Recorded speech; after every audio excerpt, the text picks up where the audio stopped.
بسم اللہ الرحمن الرحیم انا اعطیناک الکوثر فصل لربک وانحر ان شانئک هو الابتر۔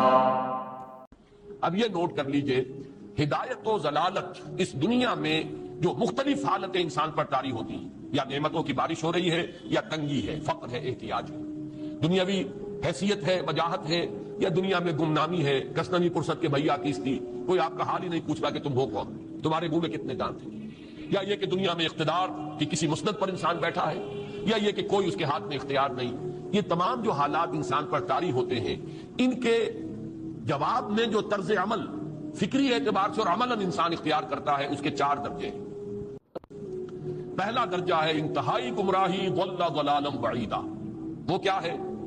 اگر عزت ہوئی، نعمتیں ملی، فلاں دیوی یا دیوتا کی نگاہ کرم ہے، اس کی کرپا سے یہ ہو گیا، اور اگر کوئی تکلیف آ گئی، مصیبت آ گئی، معلوم ہوتا ہے کہ فلاں دیوی یا دیوتا ہم سے ناراض ہو گیا، یہ کالی دیوی کی طرف سے کوئی مصیبت آ گئی ہے، یا یہ کہ یہ لکشمی دیوی کی نگاہ کرم ہے کہ ہمیں دولت مل گئی ہے۔ یہ تو ہے شرک۔ شرک ہونے کے اعتبار سے یہ ہے ضل ضلالا بعیدا، انتہائی پستی۔ اس پستی سے اوپر آئیں گے تو توحید کی پہلی منزل ہے۔ عزت دی اللہ نے دی، اگر کوئی تنگی آ گئی، فقر، تکلیف، کوئی ذلت، رسوائی، یہ بھی اللہ کی طرف سے۔ ایک اعتبار سے تو انسان ہدایت پر آ گیا، بڑی گہرائی تھی اس گندگی کی اور اس خباثت کی جو شرک جس کا نام ہے، اس سے انسان نکل آیا، نجاست سے۔ توحید تو ہے، لیکن ابھی اس میں اس کی گمراہی کا ایک ایلیمنٹ شامل ہے، اور یہ گمراہی سے جب تک آگے نہیں آئے گا، اوپر نہیں ابھرے گا، اس کا طرز عمل کیا ہوگا کہ ذرا کچھ مل گیا، عزت مل گئی، پھولے نہیں سما رہے، اب زمین پر قدم نہیں ٹک رہے، گردن اکڑ رہی، کہیں محرومی ہو گئی، کوئی تکلیف آ گئی، کوئی مشقت، فقر آ گیا، اب بجھ کر رہ گئے۔ ان دونوں کیفیات میں انسان کا پینڈولم جو ہے وہ ایکسٹریم کو جائے گا۔ یہ کب ہوگا؟ جبکہ انسان یہ سمجھتا ہے کہ اس دنیا میں جو دولت مل گئی یا عزت مل گئی تو یہ گویا کہ بڑی کوئی قابل فخر شے ہے، اور اگر یہاں پر کوئی تکلیف آ گئی، کوئی مصیبت آ گئی، فقر و فاقہ آ گیا تو یہ گویا کہ بہت ہی اہانت آمیز شے ہے۔ اگر یہ انسان سمجھے گا تو طرز عمل وہ نکلے گا نتیجے کے طور پر جو میں بیان کر چکا ہوں، یہ گمراہی ہے۔ اس گمراہی سے نکلیں گے تو آپ کس مقام پر آئے؟ دوسری منزل ہدایت کی کیا ہے؟ نہ یہ عزت ہے نہ یہ ذلت ہے، دونوں حیثیتیں برابر ہیں کہ یہ امتحان ہے۔ اسی لیے ان دونوں آیتوں میں ایک لفظ قدر مشترک ہے، اذا مبتلاہ فاما الانسان اذا مبتلاہ ربہ فاکرمہ ونعمہ۔ یہ بھی ایک ابتلا ہے، آزما رہا ہے اللہ، کبھی وہ دے کر آزماتا ہے، کبھی چھین کر آزماتا ہے، کبھی فقر و فاقہ سے آزماتا ہے، کبھی وہ کثرت دولت اور کثرت مال سے آزماتا ہے، کبھی وہ صحت دے کر آزماتا ہے کہ یہ قوت و توانائی اور صحت جو میں نے دی ہے یہ اس میں کیا کرتا ہے، کبھی وہ مرض کے ذریعے سے آزماتا ہے کہ صبر کرتا ہے کہ نہیں کرتا۔ ہمارے لیے شکوہ اور شکایت تو اس کی زبان پر نہیں آ جاتی، نالا و شیمن تو نہیں آ جاتا، تکلیف جھیلتا ہے کہ نہیں جھیلتا، اس میں تحمل ہے کہ نہیں ہے، تو صبر کرتا ہے یا شکر کرتا ہے۔ یہ دونوں کیفیات در حقیقت اس اعتبار سے مساوی ہے، یہ بھی امتحان، یہ بھی امتحان۔ یہ حقیقت جب سامنے ہوگی، اب وہ پینڈولم جو ہے وہ بہت کم ہو جائے گا، یعنی انسان میں طبعی طور پر تو ایک اثر ہوتا ہے غیر اختیاری، کسی چیونٹی نے کاٹا آپ کے پاؤں پر، آپ اپنا پاؤں ہٹا لیں گے، اس میں کوئی ارادہ نہیں، یہ ریفلیکس ایکشن ہے، غیر اختیاری فعل ہے۔ اس حد تک تو انسان ضرور متاثر ہوتا ہے، اس سے تو کوئی انسان جو ہے وہ بلندر نہیں ہو سکتا۔ حضرت ابراہیم رضی اللہ تعالیٰ عنہ، حضور کے وہ نومولود فرزند، انتقال جب ہو رہا تھا، آپ کی آنکھوں میں آنسو آ گئے۔ اب یہ ایک طبعی اثر ہے، ایک فعل ہے، انفعالی کیفیت ہے جو بالکل طبعی ہے، لیکن یہ نہیں کہ اس کی وجہ سے انسان کی زبان پر کوئی شکوہ آ جائے، کوئی شکایت آ جائے، یہ نہیں ہوگا، یہ ایمان کے منافی ہے۔ اسی طریقے سے اگر کوئی خوشی ہوئی ہے تو چہرے کے اوپر ایک نکھار آ جائے گا، تبسم آ جائے گا، اس سے زائد نہیں۔ اس حد تک تو یوں سمجھیے کہ انسان کا طبعی تقاضا ہے۔ اس سے زیادہ یہ پینڈولم اگر سوئنگ کر رہا ہے تو گویا کہ اس حقیقت سے انسان محجوب ہے کہ یہ بھی امتحان ہے، یہ بھی امتحان ہے، جو ہم سورہ حدید میں پڑھ چکے ہیں۔ ما اصاب من مصیبت فی الارض ولا فی انفسکم الا فی کتاب من قبل ان نبراها ان ذلک علی اللہ یسیر لکی لا تعصوا علی ما فاتکم ولا تفرحوا بما آتاکم۔ اللہ تمہیں کچھ دے تو اتراؤ مت، اللہ تم سے کچھ چھین لے تو اس کے اوپر افسوس مت کرو۔ یہ نتیجہ ایمان کا نکلنا چاہیے۔ اگر تمہیں ایمان ہے اللہ پر، اگر تمہیں یقین ہے کہ جو کچھ ہوا ہے اللہ کے اذن کے بغیر نہیں ہوا، اگر تمہیں یقین ہے کہ اللہ نے جو میرے لیے طے کیا ہے اس میں میرے لیے خیر ہی ہے، چاہے فی الحال فی الوقت فوری طور پر مجھے ناگوار محسوس ہو رہی ہے بات، لیکن یقیناً میرے لیے اس میں خیر ہے میرے رب کی طرف سے کہ ہر چیز کی ماریخ کہنے الطاف است۔ ہم تو شارٹ سائٹڈ ہیں، ہم دیکھ نہیں سکتے کسی شے کو، ہم اس کے ظاہر کو دیکھ کر گھبرا اٹھتے ہیں کہ یہ تو تکلیف آ گئی، کیا پتا اسی کے پردے میں اللہ کی رحمت آ رہی ہے۔ میں نے وہ رئیس امروہوی کے اشعار آپ کو کئی دفعہ سنائے ہیں۔ وہ وقت آیا کہ ہم کو قدرت ہماری سعی و عمل کا پھل دے، بتا رہی ہے یہ ظلمت شب کہ صبح نزدیک آ رہی ہے۔ ابھی ہے کچھ امتحان باقی، فلاکتوں کے نشان باقی، قدم نہ پیچھے ہٹے کہ قسمت ابھی ہمیں آزما رہی ہے۔ رئیس اہل نظر سے کہہ دو کہ آزمائش سے جی نہ ہارے، جسے سمجھتے ہو آزمائش وہی تو بگڑی بنا رہی ہے۔ اسی آزمائش سے تو بگڑی بنے گی، اسی سے تو تمہارا خیر جو ہے اجاگر ہوگا، سامنے آئے گا، پتہ چلے گا who's who, what is what۔ ابو بکر میں کتنا یقین اور ایمان تھا، یہ کیسے معلوم ہوگا؟ کیسے معلوم ہوگا کہ بلال میں کتنا سہار، کتنا تحمل تھا، کتنا صبر تھا، اگر وہ مصیبت ان پر نہ آتی کہ جو امیہ ابن خلف کے ہاتھوں ان پر قیامت ٹوٹ رہی تھی۔ تو یہ ساری چیزیں جو ہے ما اصاب من مصیبت فی الارض ولا فی انفسکم الا فی کتاب من قبل ان نبرأ ان ذلک علی اللہ یسیر لکی لا تأسوا علی ما فاتکم ولا تفرحوا بما آتاکم واللہ لا یحب کل مختال فخور۔ اگر اس حقیقت سے محجوب ہو جاؤ گے تو پھر اختیال اور فخر اور گھمنڈ پیدا ہو جائے گا تمہارے اندر، یا دوسری طرف مایوسی، کمر ہمت ٹوٹ کر رہ جائے گی، خودکشی کرنے کو انسان آمادہ ہو جاتا ہے، ذرا کوئی ناکامی دنیا میں آ گئی، کوئی تکلیف آ گئی۔ یہ ہے در حقیقت تیسری منزل، ہدایت کی دوسری سیڑھی۔ پہلا کیا تھا؟ نہاد ضل ضلالا بعیدا، کوئی خیر مل گیا تو کسی دیوی کی نگاہ کرم، کوئی تکلیف آ گئی تو کسی دیوتا کی ناراضگی، یہ تو ہے ضل ضلالا بعیدا۔ اس سے اوپر آئے، یہ پہلی سیڑھی ہدایت کی ہے۔ عزت ہے تو اللہ کی طرف سے، اور اگر کوئی ذلت ہے، تنگی ہے تو اللہ کی طرف سے، یہ ہدایت کا آغاز ہو گیا، یہ توحید کی بنیادی منزل ہے۔ اس سے اگلی منزل، یہاں کی ذلت ذلت نہیں، یہاں کی عزت عزت نہیں۔ ذالک یوم التغابن، ہار اور جیت کے فیصلے کا دن تو قیامت کا دن ہے۔ وہاں معلوم ہوگا جس کو اس روز عزت ملی وہ عزت والا ہے، جو اس روز ذلیل ہو گیا وہ ذلت والا ہے۔ یہ تو امتحان ہے، دار الامتحان ہے۔ خلق الموت والحیات لیبلوکم ایکم احسن عملا، یہ تو دار الامتحان ہے۔ امتحان ہونے کے ناطے دونوں برابر ہیں۔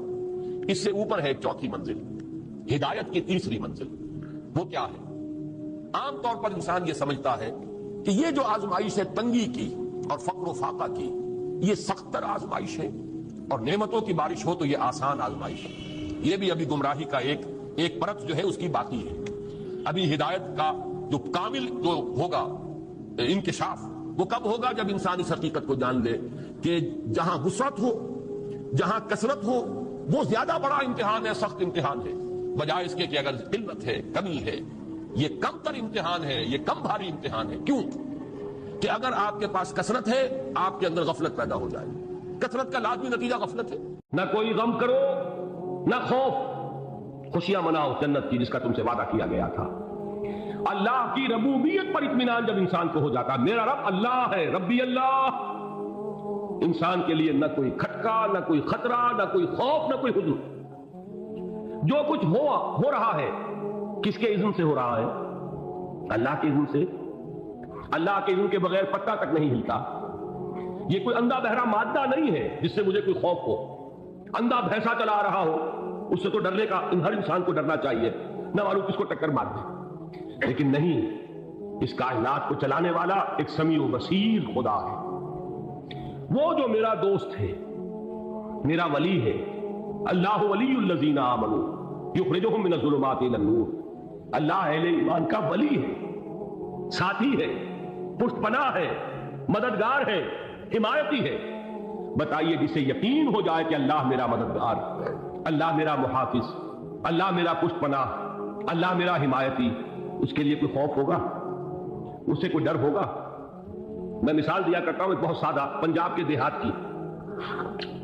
تو بڑا چودھری ہے اور کوئی غریب کسان ہے۔ اس غریب کسان کے جانوروں کو ہر وقت اندیشہ ہوگا چوری کا، کوئی میری بھینس کھول کر نہ لے جائے، کوئی میرا بیل کھول کر نہ لے جائے۔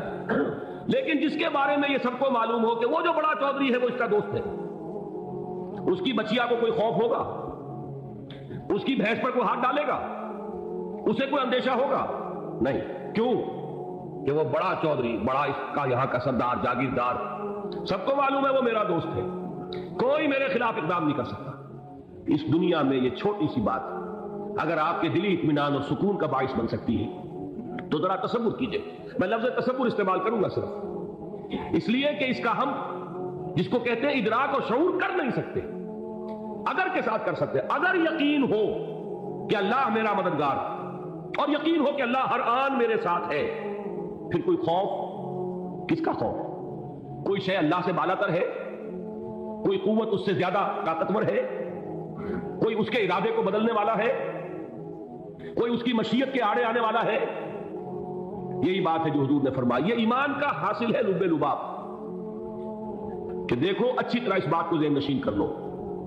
اگر تمام انسان مل کر تمہیں کوئی نقصان پہنچانا چاہے نہیں پہنچا سکتے مگر جو کچھ اللہ نے لکھ دیا ہو, اور تمام انسان مل کر تمہیں کوئی نفع پہنچانا چاہے نہیں پہنچا سکتے مگر وہ شے جو اللہ نے طے کر دی. آپ پھر میں کہوں گا ذرا تاریخ کیجئے, اسے فرض کیجئے, اسے سوچئے. اگر اس حدیث پر ہمارا دل ٹھکا ہوا ہو تو کسی سے ڈر ہوگا یہ مجھے نقصان نہ پہنچا دے, یہ میری رپورٹ خراب نہ کر دے, یہ میری انکریمنٹ نہ رکوا دے, یہ میرا یہ نہ بگاڑ دے, یہ میرے یہ نقصان نہ پہنچا دے. اس کا ڈر, اس کا ڈر, اس کا خوف, اس کی خوشامد, اس کے لیے جا کر طرح طرح سے اپنی عزت نفس کو ذلیل کروانا اس کے سامنے. یہ سب کچھ کیوں کرتا ہے انسان؟ جب سمجھتا ہے کہ اس کے ہاتھ میں میرا کوئی نفع ہے, اس کے ہاتھ میں میرے لیے کوئی ضرر ہے, یہ مجھے کوئی غضب پہنچا سکتا ہے, یہ مجھے کوئی نقصان پہنچا سکتا ہے, یہ میرا کوئی کام بنا سکتا ہے, یہ میری کوئی ضرورت پوری کر سکتا ہے. اسی کا نام شرک ہے. جہاں آپ نے یہ سمجھا کہ غیر اللہ کے اندر کوئی طاقت موجود ہے وہی شرک ہے. بتوں سے تجھ کو امیدیں, خدا سے نو امیدی, مجھے بتا تو صحیح اور کافری کیا ہے. شرک تو یہ ہے. جس پر بھی تمہیں یہ خیال ہے کلمہ ہے, یہ کلمہ سوم لا حول ولا قوت الا باللہ. ذرا اس پر دل کو کبھی اگر آپ تصور کریں پھر فرض کریں دل ٹھک جائے اس پر, کوئی طاقت نہیں. یہی بات تھی جو شیخ عبد القادر جیلانی رحمۃ اللہ علیہ نے اپنی وصیت میں اپنے بچے سے کہی. 11ویں دینے والے ہیں لیکن حضرت شیخ عبد القادر جیلانی کی وصیت اور تعلیمات کو کتنے لوگ نہیں جانتے ہو. یہ جن مقامات تک پہنچے ہیں وہ کس چیز کی بدولت پہنچے؟ انہوں نے جو پیغام دیا وہ کیا تھا؟ اے میرے بچے, جس طریقے سے قرآن مجید میں حضرت لقمان کی نصیحتیں جو ہے نقل کر دی گئی ہیں, میں یہ عرض کروں گا بالفرض اگر قرآن حضرت عبد القادر جیلانی کے بعد نازل ہوا ہوتا تو شیخ عبد القادر کی یہ نصیحتیں بھی قرآن میں درج ہوتی. اتنی اونچی نصیحتیں ہیں.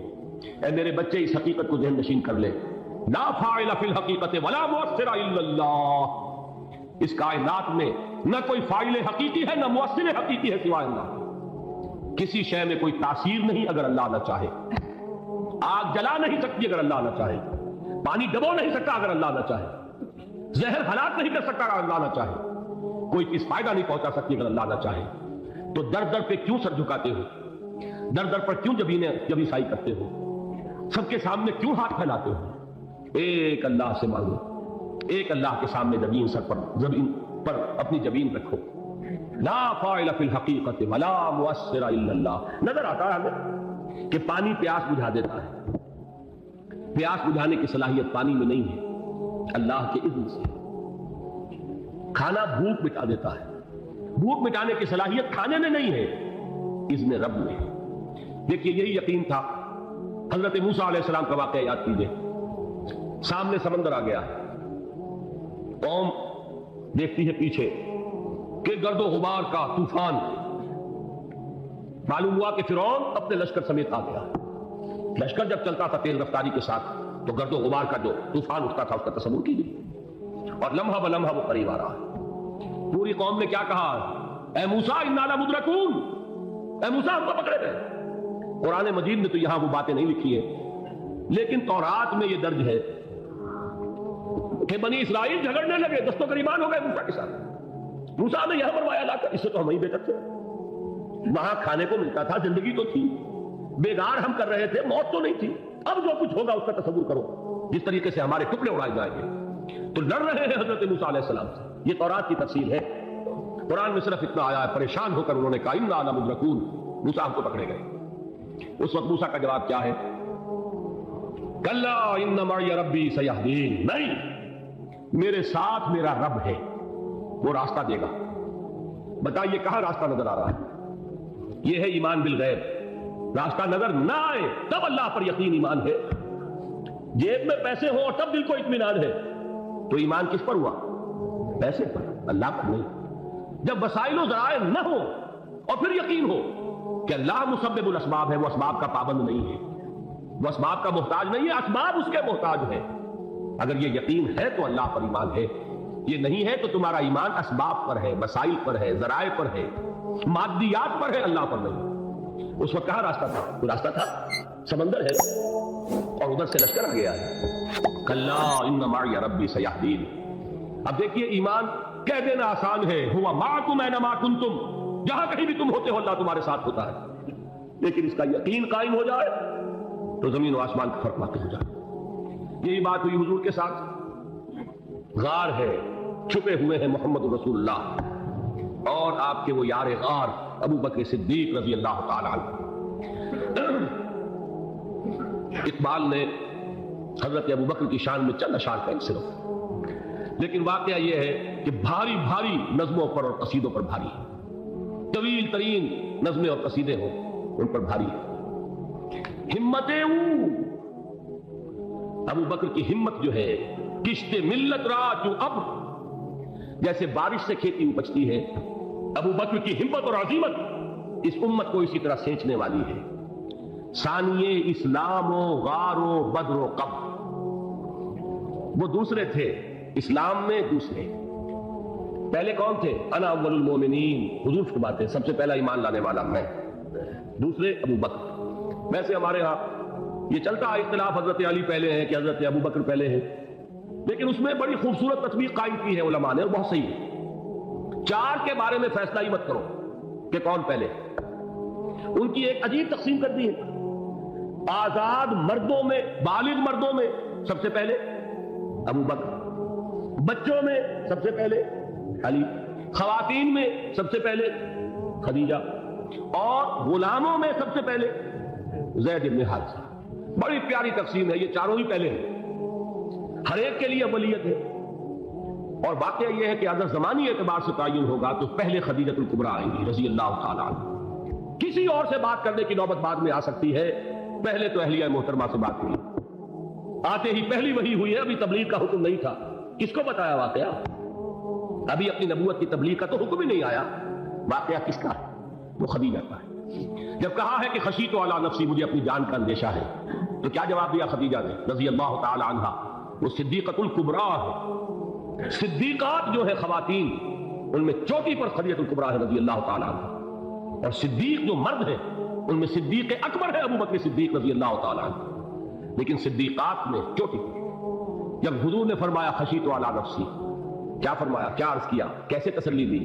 نہیں اللہ آپ کو ضائع نہیں کرے گا، آپ غریبوں کے ہمدرد ہیں، آپ مساکین کے تکالیف رفع کرنے والے ہیں، آپ بیواؤں کی سرپرستی کرتے ہیں، آپ مسافروں کی خدمت کرتے ہیں، اللہ آپ کو ضائع نہیں کرے گا۔ یہ یقین ہے اس خاتون کے اندر۔ خیر وہ ایک علیحدہ بات ہو جائے گی۔ میرے دل پر حضرت خدیجہ رضی اللہ تعالیٰ عنہ کی شخصیت کا بڑا گہرا نقش، جو وہ کوئی اور یہ وقت اور موقع ہوا تو بیان ہوگا۔ بہرحال اقبال نے ایک مصرے میں جو چار اولیتیں جمع کر دی ہیں، ہمتیں کشت امت را چو ابر، ثانی اسلام و غار و بدر و قبر۔ اسلام میں حضور کے بعد پہلے کون؟ ابو بکر۔ غار میں حضور کے ساتھ کون؟ ابو بکر۔ بدر کی رات اللہ کا رسول سر بسجود، وہ جھاڑ، وہ گھاس پھوس کی جو جھوپڑی بنائی گئی تھی، اور وہاں تلوار ننگی لے کر پہرا دینے والا کون؟ ابو بکر۔ اور اس حجرہ عائشہ میں محمد کے بعد سب سے پہلے دفن ہونے والا کون؟ ابو بکر رضی اللہ تعالیٰ عنہ صلی اللہ علیہ وسلم۔ وہ جو معاملہ میں سنا رہا تھا غار ثور کا، حضرت ابو بکر بھی حضور کے خیال سے لرز گئے ہیں۔ آپ کو یاد ہوگا کہ جا کر پہلے تمام جتنے سوراخ تھے انہیں بند کیا، ایک سوراخ رہ گیا تھا جس کو بند کرنے کے لیے کوئی کپڑا نہیں تھا، وہاں اپنی ایڑی رکھی ہے، تب کہا ہے حضور سے تشریف لائیے، اور اپنے زانو پر حضور کو لٹایا ہے، اور وہاں کسی موذی جانور نے کاٹا ہے، حضور کی آنکھ لگ گئی تھی، اس وقت اس بل کے اندر جو بھی بچھو ہے کیا ہے واللہ عالم، اس نے کاٹا ہے، اس کی تکلیف کی وجہ سے ابو بکر کی آنکھوں سے آنسو ٹپک گئے، حضور کے چہرے مبارک پر پڑے ہیں، تو حضور جاگے ہیں، معاملہ کیا ہے؟ ایڑی نہیں ہٹائی وہاں سے، مبادا وہ جانور وہاں سے نکل کر محمد الرسول اللہ کو کوئی گزن پہنچا دے، ابو بکر کی ایڑی ہے، جس طرح چاہے کھا لے، ختم کر دے، جان نکل جائے تب کوئی آنچ آئے محمد پر تو آئے، لیکن جیتے جی نہیں۔ وہ ہے ابو بکر حضور کے خیال سے۔ اس وقت حضور نے پھر اپنا لعاب دہن لگایا ہے، اور اس سے پھر آپ کی تکلیف ختم ہوئی۔ جیسے خیبر میں حضرت علی کی آنکھ دکھ رہی تھی، اس کو جو شفا حاصل ہوئی ہے وہ بھی حضور کے لعاب دہن سے ہوئی. تو بہرحال اس وقت انہوں نے کہا ہے کہ اے نبی یا رسول اللہ، اگر اس وقت ان میں سے کسی نے غیر ارادی طور پر بھی اپنے قدموں کی طرف جھانک لیا تو پکڑے جائیں. کیا جواب تھا اللہ کے رسول کا؟ لا تحزن ان اللہ معنا. اللہ ہمارے ساتھ ہے، کیوں گھبراتے ہو ابو بکر؟ یہ ہے ایمان باللہ. میرا مالک اللہ، میرا رازق اللہ، میرا محافظ اللہ، میرا مددگار اللہ، میرا پشت پناہ اللہ، میرا دوست اللہ. السلام علیکم سامعین، ڈاکٹر اسرار احمد صاحب کے مزید بیانات سننے کے لیے ہمارے چینل صدائے ایمان کو سبسکرائب کیجیے.